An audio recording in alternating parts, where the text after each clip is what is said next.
우리 경제의 가장 중요한 당면 과제.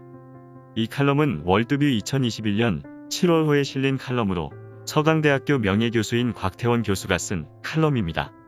대한민국에는 청년 실업, 양극화, 혹은 빈부격차 문제, 교육 문제, 다양한 집단 간의 분열과 갈등, 북한의 위협, 주변 군사 대국 등 수많은 문제가 있다. 언제나 어느 사회나 여러 문제가 있고 이러한 문제들은 경제와 관련이 있는 경우가 많다. 지금 우리는 어떤 문제를 가지고 있는가? 필자에게 특히 무겁게 다가오는 것은 인구 문제이다.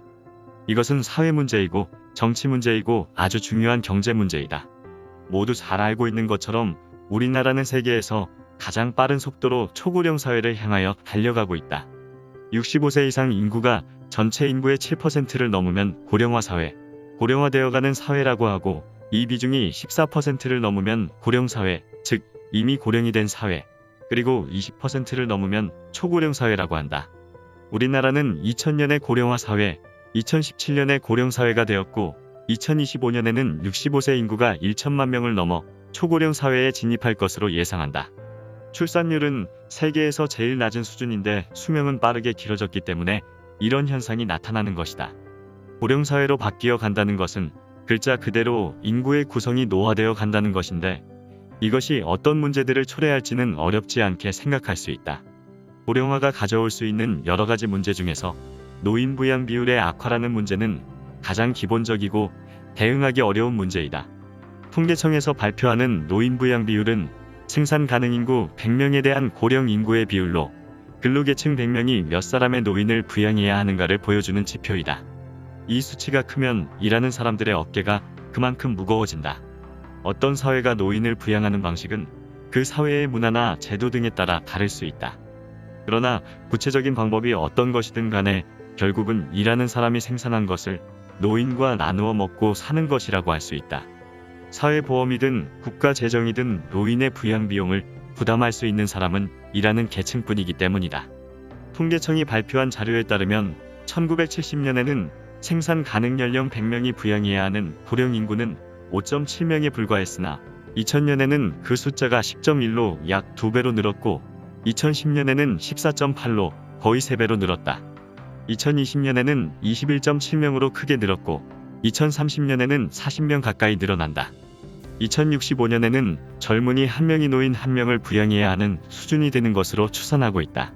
대한민국의 기성세대는 하나님의 도우심 가운데 놀라운 경제 성장과 생활 수준의 향상을 이룩했고, 이렇게 발전한 경제를 다음 세대에게 물려준다는 자부심을 가지고 있다. 그리고 우리 다음 세대, 또 그 다음 세대에도 이와 같은 발전의 추세가 이어질 수 있기를 기대하고 있다.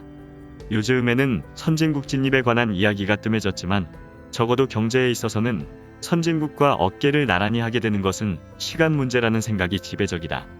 그러나 아주 거칠게 계산해 보아도 그것이 그렇게 간단한 문제가 아님을 알 수 있다. 흔히 쓰는 1인당 GDP를 가지고 따져보자. 현재 최선진국의 수준은 대체로 우리의 2배 정도이다. 우리가 선진국보다 빠른 걸음을 유지하면 결국은 따라잡을 것이다. 그런데 문제는 1인당이라는 계산 때문에 최상위 선진국 그룹을 따라잡는 것이 매우 어려워지고 있다는 점이다. 지금 선진국들은 우리나라보다 훨씬 더 고령화가 진행된 인구 구조를 가지고 있으면서 우리의 2배 정도의 1인당 GDP를 달성하고 있다.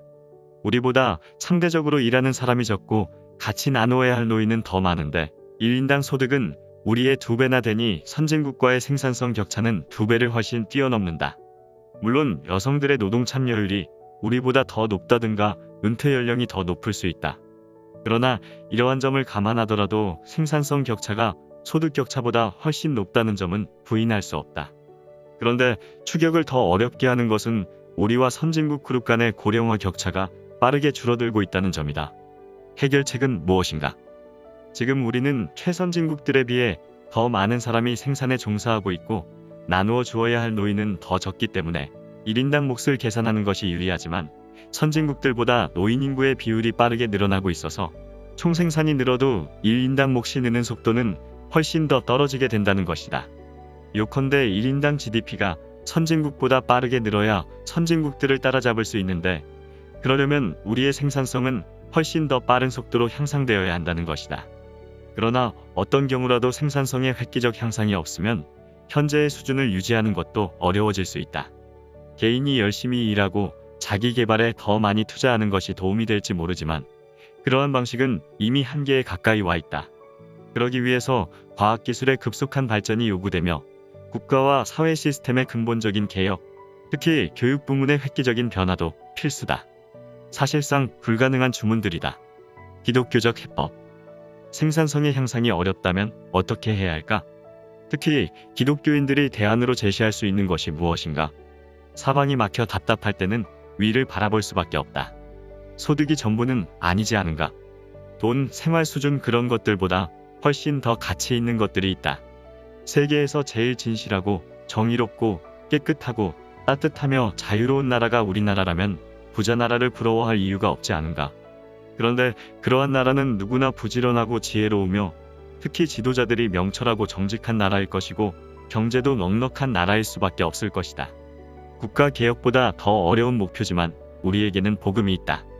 소위 개발연대 기간에 우리가 생각도 할 수 없었던 발전을 이루게 하신 분은 하나님이시다. 그분은 역사를 주관하신다. 하나님께서 사랑하시는 백성에게는 지금도 신명기적인 순환을 적용하신다고 믿는다. 하나님 앞에 바로 행하면 복을 주시고 복에 취하여 방자히 행하면 적절한 매로 정신을 차리게 하시는 원리는 지금도 유효하다는 것이다. 그러므로 우리나라 우리 경제의 장래는 그리스도인들에게 달려있고 교회의 다음 세대를 위한 헌신에 달려있다. 하나님 경외하기를 배운 일꾼들은 지혜와 명철의 사람들일 것이기 때문이다. 기독교인들이 하나님 앞에서 올바로 행하면 역사의 주관자 하나님께서 생산성 향상과 같이 어려운 난제들을 해결해 주실 것이라고 믿는다.